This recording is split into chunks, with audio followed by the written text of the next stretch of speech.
여러분들은 아래 질문에 예, 아니오 중 어느 쪽인지 생각해 보세요. 1. 탄수화물은 먹으면 살이 찐다. 2. 베타카로틴 성분은 건강에 좋다. 3. 시중에 100% 과일 주스는 좋은 음료이다. 사람은 먹는 것에 따라 그대로 이루어진다고 하는데요. 이 세 가지 질문 중 하나라도 예라고 대답을 하셨다면 꼭 이 영상을 보셔야 해요. 여러분들이 알고 있던 건강한 식생활이 과연 진실인지 확인해 보세요. 분명 여러분들의 건강에 도움되는 내용이 될 거예요. 끝까지 집중해 주세요. 안녕하세요. 알아두면 삶이 힘이 되는 채널 매일 3분입니다. 오늘 소개드릴 영상은 스가와 유스케 박사의 저서 최고의 식사의 내용을 정리했어요. 스가와 유스케 박사는 하버드 의과대학 부속병원을 거쳐 현재 UCLA 내과에 재직하고 있어요. 이 책은 저자가 평소 병원을 찾은 환자들을 보면서 안타까웠던 식습관들로 질병을 예방하는 차원의 건강한 식사에 초점을 맞춰 정리한 것인데요. 식사만 바꿔도 대부분의 암, 당뇨, 뇌경색 등 주요 질병을 예방할 수 있는데 많은 사람들이 막상 병원을 찾은 후에야 후회하고 부랴부랴 실천하는 것을 보고 이 책을 썼다고 해요. 시중의 TV, 잡지, 인터넷 등의 매체와 심지어 전문가와 사회 유명인사들마저도 잘못된 건강 정보를 퍼뜨리기도 하는데요. 이에 저자는 오랜 시간에 걸쳐 과학적으로 검증된 가치 있는 정보들만을 종합해 일반인이 잘 이해하기 쉽도록 이 책을 집필했어요. 그래서 이 책은 정말로 확실한 건강식품과 유해식품을 알려주고 거짓 정보에 속지 않도록 판별하는 눈을 키워주는데요. 그동안의 식습관을 되돌아보고 문제점을 점검해보세요. 분명 여러분의 건강이 달라지는 것을 체감할 수 있을 거예요. 시작할게요. 건강 책임지는 완벽한 식사법.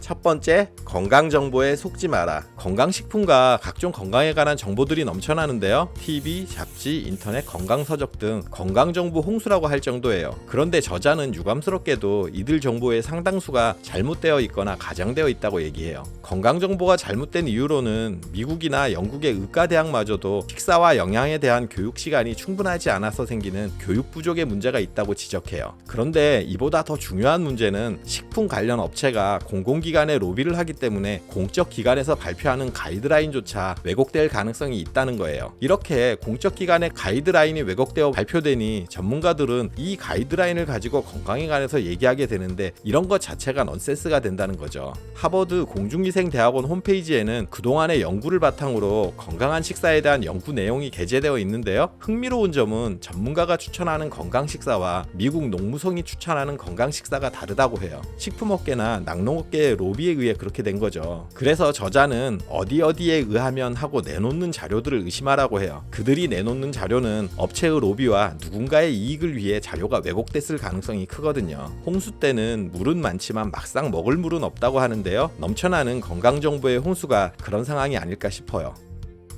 건강 책임지는 완벽한 식사법.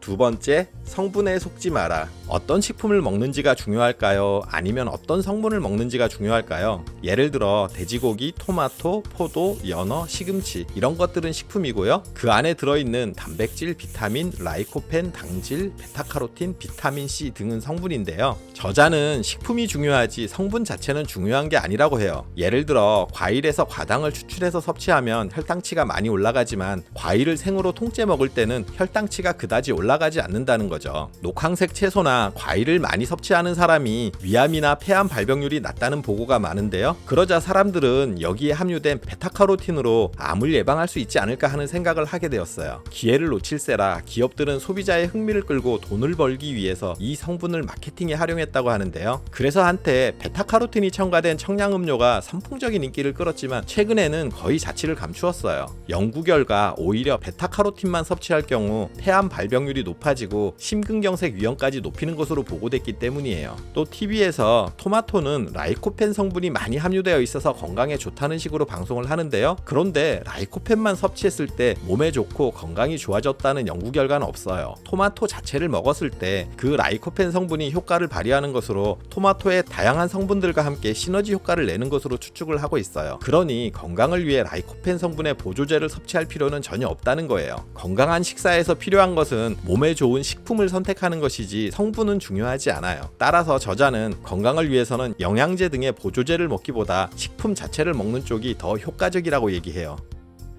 건강 책임지는 완벽한 식사법.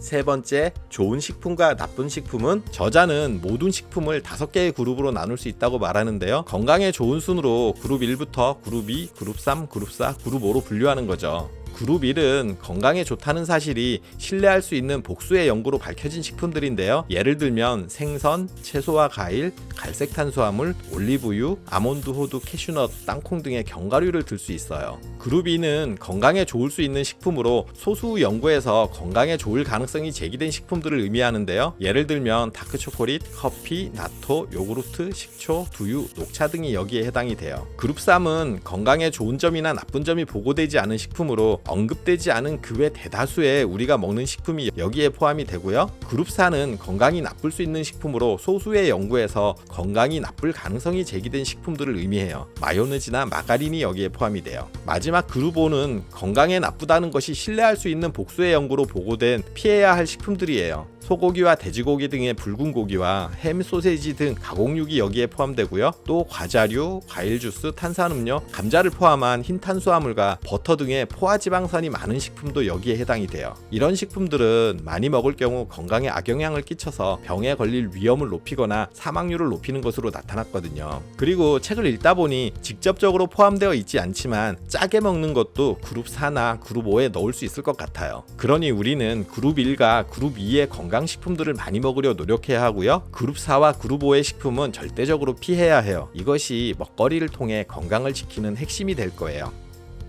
건강 책임지는 완벽한 식사법.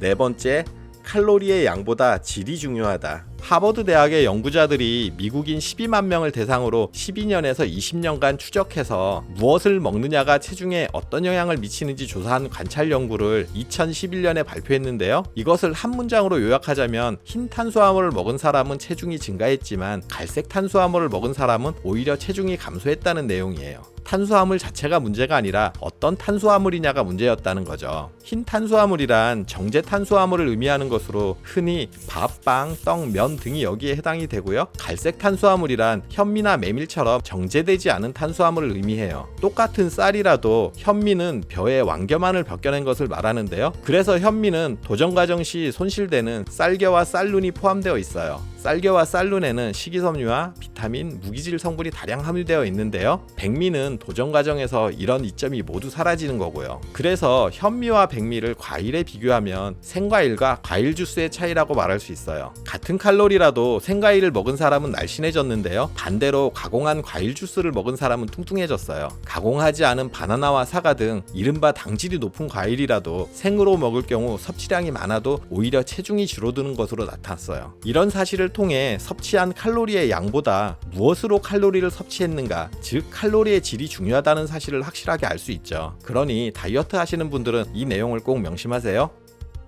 건강 책임지는 완벽한 식사법. 다섯 번째, 유기농에 집착하지 마라. 먹을수록 몸에 좋은 식품이 또 과일과 채소인데요. 채소는 꼭 생으로 먹을 필요는 없고 데치거나 익혀 먹어도 괜찮아요. 또 냉동한 과일도 해동해 먹으면 효과에 그렇게 큰 차이는 없고요. 그런데 중요한 점은 채소나 과일을 원료로 한 주스나 퓨레 등의 가공식품은 반대로 건강에 해롭다는 사실이에요. 가공하는 과정에서 건강에 이로운 장점들이 사라지기 때문인데요. 그리고 과일과 채소는 일정량을 먹을 때까지는 건강에 대한 이점이 늘어나지만 일정 수준 이상의 양을 초과하면 더 이상 건강이 좋아지지 않는다고 해요. 채소나 과일을 먹을수록 사망률이 낮아지지만 하루의 섭취량이 약 400g을 초과하면 그 이상 섭취량을 늘려도 효과에선 차이가 없었다는 거죠. 또 유기농 식품이 영양가가 더 높고 보다 안전하다고 생각하는 사람이 많은데요. 그런데 연구 결과 유기농 식품은 일반 식품과 비교할 때 영양가는 차이가 없었어요. 안전도 면에서 일반 식품의 잔류 농약을 걱정하는 것인데요. 검사를 통해 일반 식품의 잔류 농약도 건강에 영향을 미치는 수준은 아니었다고 해요. 그러니 유기농에 집착하기보다는 과일과 채소를 충분히 먹는데 더 신경을 쓰라고 저자는 권유해요.